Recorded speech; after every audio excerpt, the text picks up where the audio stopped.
దేవుడు నమ్మదగినవాడు, మీరు సహింపగలిగినంత కంటే ఎక్కువగా ఆయన మిమ్మను శోధింపబడనీయడు. 1 కొరింథీయులకు రాసిన పత్రిక 10వ అధ్యాయం 13వ వచనం. ప్రేమైనటువంటి దేవుని జనాంగమా, ఈ ఉదయకాల సమయంలో నీవు అనేక రకాలైనటువంటి శోధనలకు గురవుతున్నావా? అనేక రకాలైనటువంటి శ్రమల్ని అనుభవిస్తూ ఉన్నావా? అనేకమైనటువంటి కష్టాలతో బాధపడుతూ ఉన్నావా? అయితే నీ కోసమే ఉదయకాల సమయంలో ఈ వాగ్దానం ద్వారా యేసుక్రీస్తు ప్రభుల వారు మాట్లాడుతూ ఉన్నాడు. ఆ దేవాది దేవుడు నమ్మదగిన వాడు గనుక నీవు సహింపగలిగినంత శ్రమలు మాత్రమే, శోధనను మాత్రమే, కష్టాన్ని మాత్రమే నీకు ఇచ్చేటువంటి వాడిగా ఉన్నాడు. అంత మాత్రమే కాకుండా ఆ శ్రమల్లో, కష్టంలో, ఆ శోధనలో నీవు బయటికి వచ్చేటువంటి మార్గాన్ని కూడా ఆయనే తెలియపరిచేటువంటి దేవుడిగా ఉన్నాడు. గనుక ఇక నుంచైనా శోధనను అనుభవిస్తున్నటువంటి నీవు, శ్రమను అనుభవిస్తున్నటువంటి నీవు, కష్టంతో బాధపడుతున్నటువంటి నీవు ఆయన మార్గాన్ని వెతికేటువంటి వారంగా ఉండాలని కోరుకుంటూ ఈ దిన వాక్యం ద్వారా దేవుడు బలపరిచి దీవించి ఆశీర్వదించును గాక.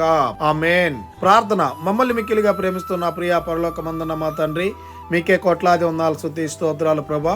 ఈ ఉదయకాల సమయంలో ఈ వాగ్దానం ద్వారా మీరు మాతో మాట్లాడి మమ్మల్ని బలపరిచినందుకై వందనాలు ప్రభా. ఈ వాక్యాన్ని ఎవరైతే వింటూ ఉన్నారో వారందరి జీవితాల్లో ప్రభా మీరు నమ్మదగినటువంటి దేవుడు గనక ఎవరు ఎంత మాత్రము శోధనలో, శ్రమల్లో, కష్టాల్లో ఉన్నారో అట్టి వారందరినీ మీరే జ్ఞాపకం చేసుకొని అయా వారందరికీ వాటిల్లో నుంచి బయటకు వచ్చేటువంటి మార్గాన్ని కనపరచమని ప్రార్థన చేస్తూ ఉన్నాం.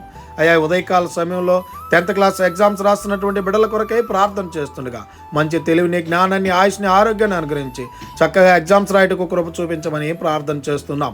ఈ దినాన ఎవరైతే పనులు చేస్తున్నారో, ప్రయాణాలు చేస్తున్నారో, నూతనమైనటువంటి కార్యాలు మొదలు పెడుతున్నారో వాళ్ళ పనుల్లో, ప్రయాణాల్లో, నూతనమైనటువంటి కార్యాల్లో ప్రతి బిడ్డకు మీరే తోడై ఉండి నడిపించమని యేసుక్రీస్తు అతి పరిశుద్ధ నామమున అడిగి మరి ప్రార్థిస్తూ ఉన్నాము తండ్రి. ఆమేన్. God bless you.